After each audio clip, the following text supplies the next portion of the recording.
Hey customizers, welcome to the next adventure at Talking Hands Customs. To all my subscribers, hi! And if you're new to the channel, what's up? So, let's talk about some O-ring action figures. We've got some new figures coming out. They have been for the past little while, but took me a while to get around to talking about them. So let's indeed do that. So I've got an original here, and I've got some Hasbro, Haslab stuff, and I've got some of the latest and greatest from Super 7. So let's dive into it. We've got new O-ring figures. How cool is that? I'm super stoked about it. Why I like it aside from being a G.I. Joe fan, as a customizer, these companies are starting to put out figures that have never existed before. So because we're making vehicles that never existed before, we get to put these new figures in. So it's really kind of an extension of the G.I. Joe line in its truest form, which I'm a huge fan of. So yeah, let's dive into it. I've got a Storm Shadow here from 1988. So let's just reorient ourselves with the original card and packaging, if you will. So they used to have all the old cats, or they weren't old at the time, I guess. They had all the cats that were part of that wave there, and you can see how many there are here. You had your flag points there.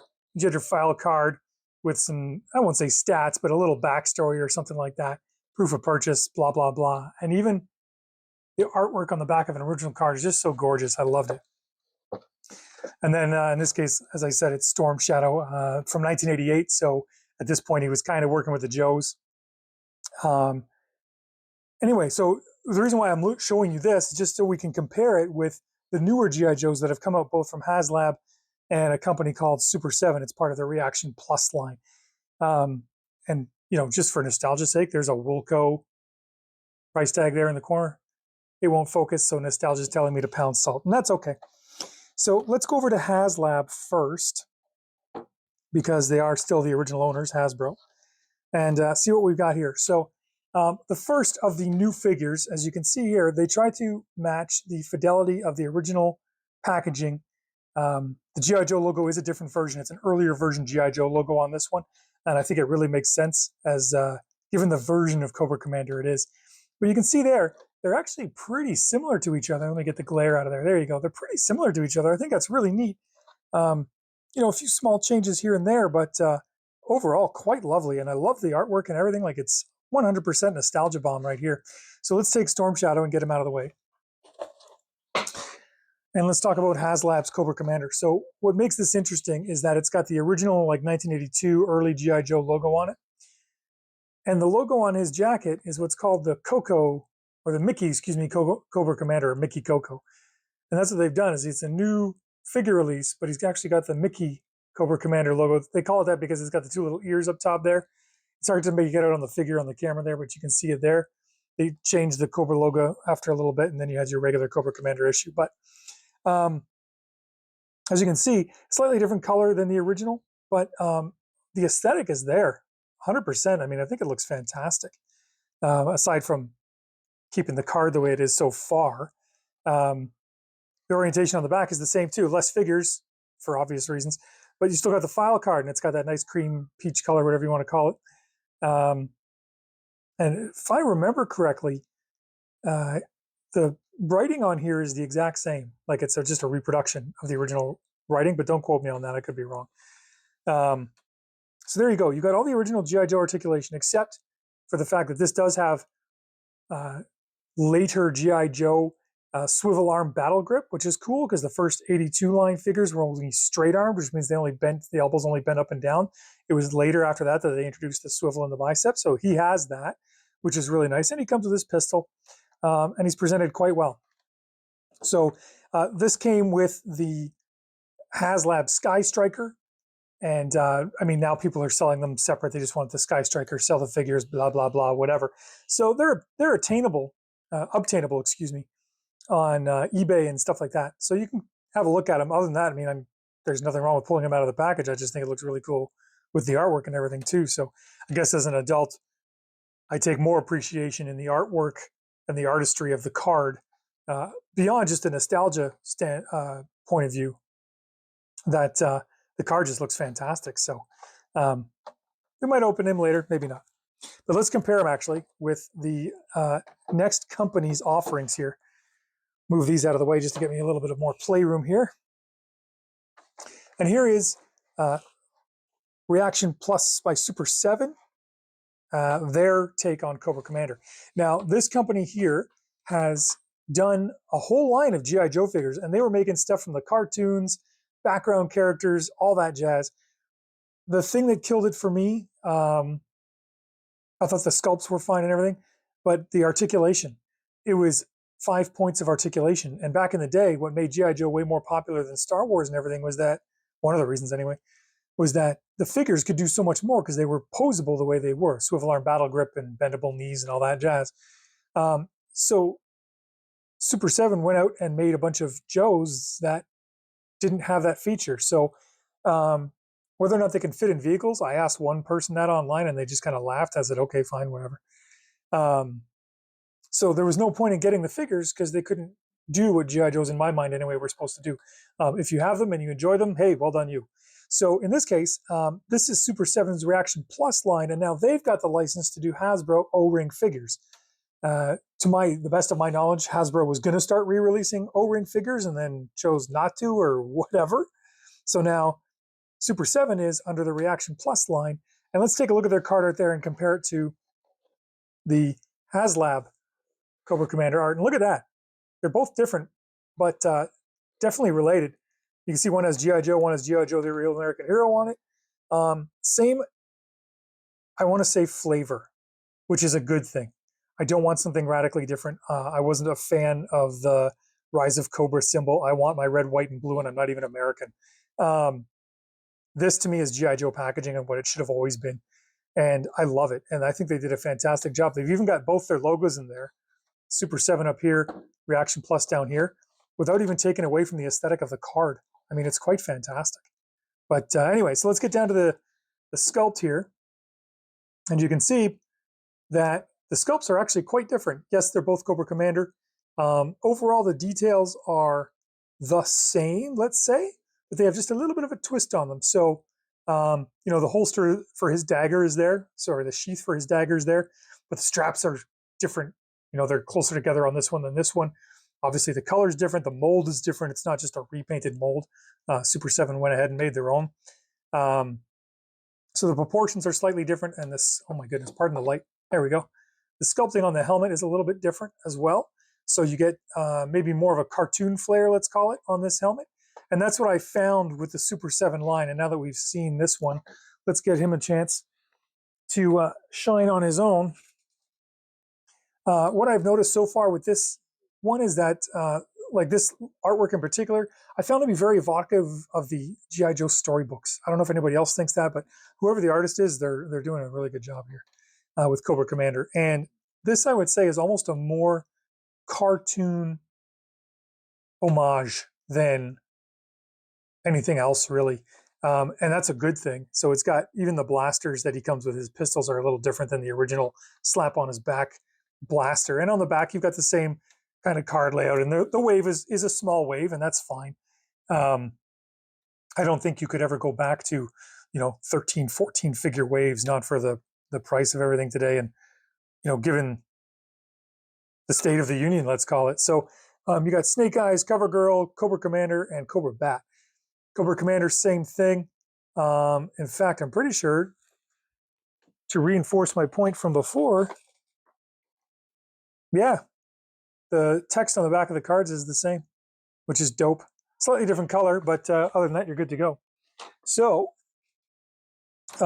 there he is, and I like it. I really do like it.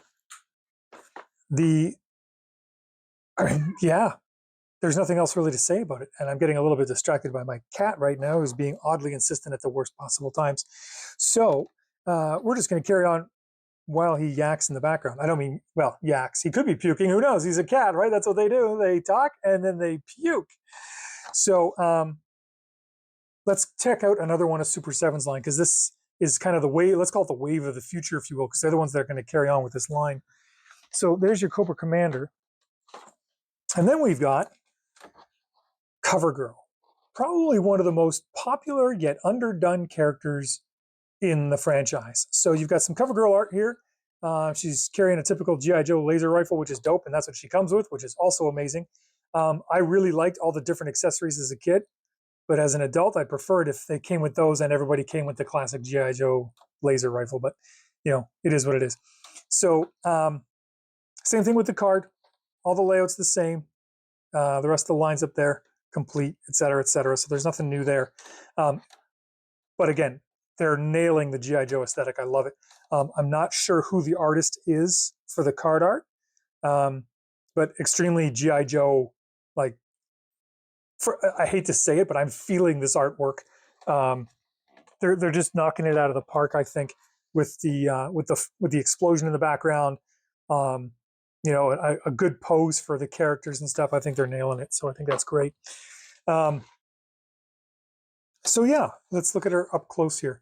You can see the sculpt there, different than the Covergirl we get, right? Here she comes with the Wolverine tank, and she's a redhead, but in the first few episodes, she's a long-haired blonde, freedom of choice and all that jazz, right?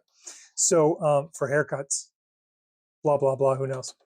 Anyway, yeah, different sculpt than the original, but same style, right? So it's got the open combat jacket with the olive drab collared shirt. Her boots are green on this one. I think the other one, they're kind of more like an olive drab.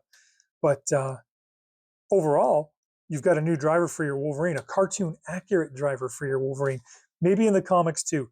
I've read all the comics up the original run, but I don't remember every panel on everything. So, it is what it is.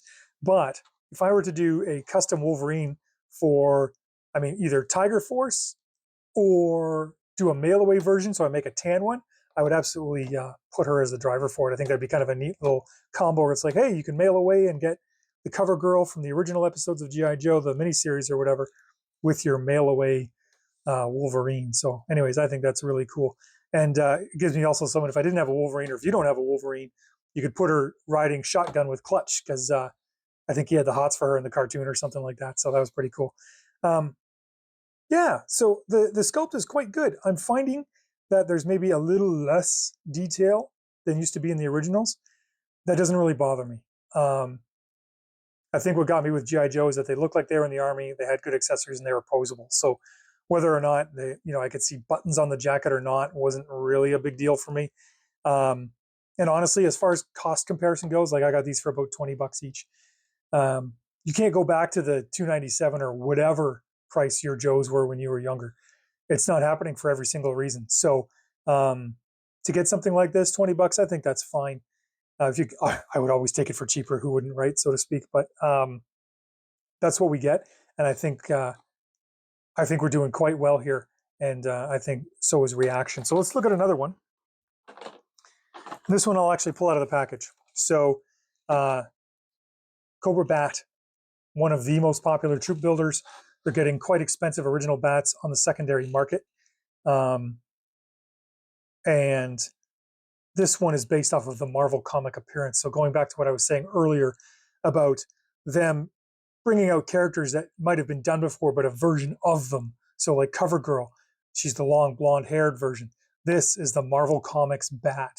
And there's another one out there with a chest device on it or something like that you can get to, which I think is really cool. So the differences being you've got the blue color, the orange is a little more orangier, the silver's there, etc. But we'll actually open this one up. So before I get too far down the rabbit hole in that, let's just take a second here to appreciate the card, again with the G.I. Joe flair on it. That bat artwork is absolutely gorgeous. I think they nailed it. And again, there's the back side of it. The only thing I think is funny, their file name's classified, what they do is classified, and the other thing they do is classified. It's like, I'm pretty sure they go on the battlefield and do stuff, but this time around it's classified. I don't remember if it is on the original card or not. It is what it is. But actually, what I'm going to do is I have a sort of original bat that we'll do a comparison with. So just give me a sec here. I saw him hiding over here the other day. There he is. And he is a third-party bat, but the sculpt is the same-ish. Or the same. Yeah, it is the same. So here we go. So here's my Nano Bat, I think it's called. Either way, you can find it online, and it's close enough to the original to make me happy, minus the modified Electro Trident thing, which is still cool. But it's got the bits. So we'll look at this together. So yeah, there's the card. I'm going to be saving this card at the very least, if not the whole card back. If I do choose to cut this out, don't worry, I will actually make sure I ask my parents to cut it out for me. So let's have a peek at this bat here. Oh, okay, so it's a little different than the original where they had the bubble for the figure and then the bubble for the accessories. It's all in one. The accessories themselves are indeed placed into their own little blister, which is also fine. But come on, there you go. Don't be recalcitrant or whatever. And let's pop this guy out. This might be loud, so bear with me. There we go. So it keeps, oh boy. Boy, Daddy's got you. A little bit of body English. There you go, kick your way out. There you go, whoosh. There you go. Okay, so the vaguely mangled blister. Let's have a peek at our new bat here. So right off the bat, the plastic feels a little different. I'm not gonna say it's bad. I don't care about any rumblings online about it. It's kind of the same. It seems a little tiny bit different. Quite honestly, it would be almost like when I did the episode about the Hiss there, where because they're being made in Vietnam now, the plastic was different. So you had the same vehicle, looked exactly the same, but just felt a little different. It's kind of like that. And I'm not saying that's a bad thing. So let's get this electric fork out of his hand here so we can look at the whole figure. So if we compare the two, they're both obviously bats. So originally, the original one had all the pipe work and everything here as a, what do you call it, a lenticular sticker. But this one, in this case, it's actually three-dimensionally molded. So some slight changes in the detail, but the details are still there. So it's a style thing, really.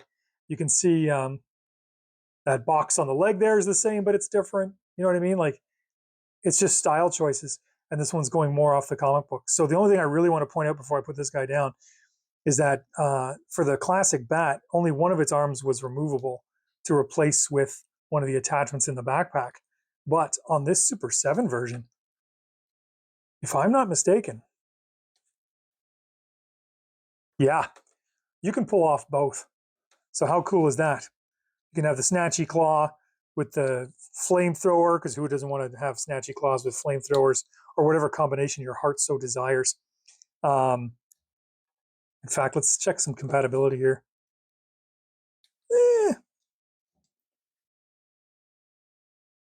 Okay, so the Super 7 backpack, well, no, actually it doesn't. At least on this figure here, the back pegs are a little different, maybe because they use, the screw seems to be, no, the screw seems to be the same size as a classic G.I. Joe screw. It's just the hole for it's a little bit bigger. Don't care, fair enough, because it looks good. So thank you, Nano Bat, go away. So let's take a look. Yeah, it's got all the good articulation here. Good sculpting. It's got some wrinkles in the clothes and stuff like that. That's what I liked about G.I. Joe. You know, not to say that I didn't count the buttons and everything on the jacket, but I did like the fact that it wasn't just solid plastic. There's some action figures out there where they're torso shaped, but it doesn't look like they're wearing clothes. And in this case, there is some fine folds and wrinkles in there to show you that they are indeed wearing vêtements, wearing clothing. The neck is just a swivel. There's no bend to it like the original bat, which is fine. Other than that, everything else seems hunky-dory. I quite like it. Now let's take a look at, it's got the 3 pegs for the 3 accessories there. So I'm just going to slap those in. Let's see what that looks like. There we go. Yep, the accessories fit just fine. I got no problem with that. That's suiting up quite nicely. Now for me as a kid, the big thing is how well they could hold their guns. I don't know what it was, but they had to be able to hold them somewhat realistically. Or else it was actually a bit of a bummer for me as a kid. So I was fine with it shooting like this or shooting from the hip. I'm not talking about it being hyper accurate with, you know, the wrists like on the modern Joes where they can kind of tilt forward a little bit to bring the weapon up to their face or whatever. I don't care about that. I just want it to look like an action pose, more like 80s action movie accurate fire as opposed to actual accurate fire. And I think that works just fine. It doesn't have to be able to grab anything else with its secondary hand. It's offhand, whatever. It's non pistol grip hand, whatever you want to call it. I think that looks fantastic. So having a bat like that is actually really dope. And I've done a couple of customs. If you haven't seen them, go check out the other videos on the channel there. At least one or two cartoon accurate customs, and there'll be more on the way. Hint, hint, nudge, nudge. And this guy would certainly blend in with the Marvel Comics look. And sorry, I've done some comics ones too, is what I meant to say. Yeah, I think that would work quite nicely. And the posability is really good. Like, yeah, I've got zero issues. This thing's dope. It's a good thing I bought two of them. So, yeah, I quite like that. I don't think this one is what they used. They might have used this in the Marvel comic. They didn't use it in the cartoon, and that's fine. But I do like it. It looks good. And with the wrist swivel that you automatically get because of the removable hands, your posability does kind of increase just a little bit, maybe for a little bit more realism or something like that. Anyway, but it holds the gun quite nicely, minus my ape hands screwing it up a bit. But even then, it looks like he's putting in a new magazine or something like that, a fresh clip of laser energy. Oh, man, I love this stuff. But yeah, even like that, that's actually kind of cool. Yeah, I really dig that. Nicely done. Okay, so there it is. We'll keep this one short and sweet so I don't yammer on too much. I've got projects on the go that I need to show you and new episodes coming down the pipe. So bottom line up front, I think these are really dope. I get the price point. I get the size of the waves. I get all that. It all makes sense. And I love it. I think it's fantastic. I think we're really lucky. I hope they at least make future figures this good, if not better. And then, yeah, we'll be sailing. We'll have plenty of drivers and hangers on for all of our future customs. So what I'll say then is I will catch you in the next episode. Thank you very much for watching. To all my subscribers, thanks again. And if you're new to the channel, stuff gets crazier than this. So if you want to stick around, then why don't you give a subscribe and a like or whatever you got to do nowadays and see what comes up next. So in the meantime, be safe and have fun.